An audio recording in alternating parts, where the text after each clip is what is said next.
Clear করতেন। আসলে আপনারা জানেন জামাত ইসলামের নামে শুধু জামাত ইসলামিক, কাজের বেলা ওদের ভিতর ইসলামের কিছুই নেই। আপনারা কিছুদিন আগে দেখতে পেয়েছেন ওনারা যে গত যে নির্বাচন ওনারা একজন হিন্দু ব্যক্তিকে তারা হচ্ছে যে আপনার নমিনেশন দিয়েছিল। যে 21শে ফেব্রুয়ারি উপলক্ষে জামাতের আমির উনি ওইখানে পুষ্পাস্তর করতে গিয়েছেন। উনি বলেছেন উনি বিরোধী দলীয় নেতা হিসেবে এসেছেন। আমরা আশা করছি উনি হিসেবে যাবেন, বাংলাদেশি হিসেবে যাবেন ওইখানে পুষ্পাস্তবন করার জন্য। কিন্তু দুঃখের বিষয়ে উনি বিরোধী দল হিসেবে গেছেন। উনি এখনও সেই 71-এর মনোবৃত্তি লালন করতেছেন। এখনও বাংলাদেশে আলো বাতাসে বসবাস করে বাংলাদেশকে এখন ধারণ করতে পারেনি। স্বাধীনতার পর থেকে জামাত ইসলাম কখনো শহীদ দিতে কখনো পুষ্পাস্তবন করতে যায়নি।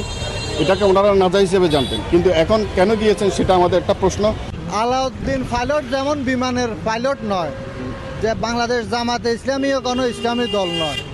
এই দল আমার জন্মের পর থেকে আমরা কোনোদিন কোথাও দেখি নাই। তারা 21শে ফেব্রুয়ারি, 16ই ডিসেম্বর, 26শে মার্চে কোথাও কোনো শহীদ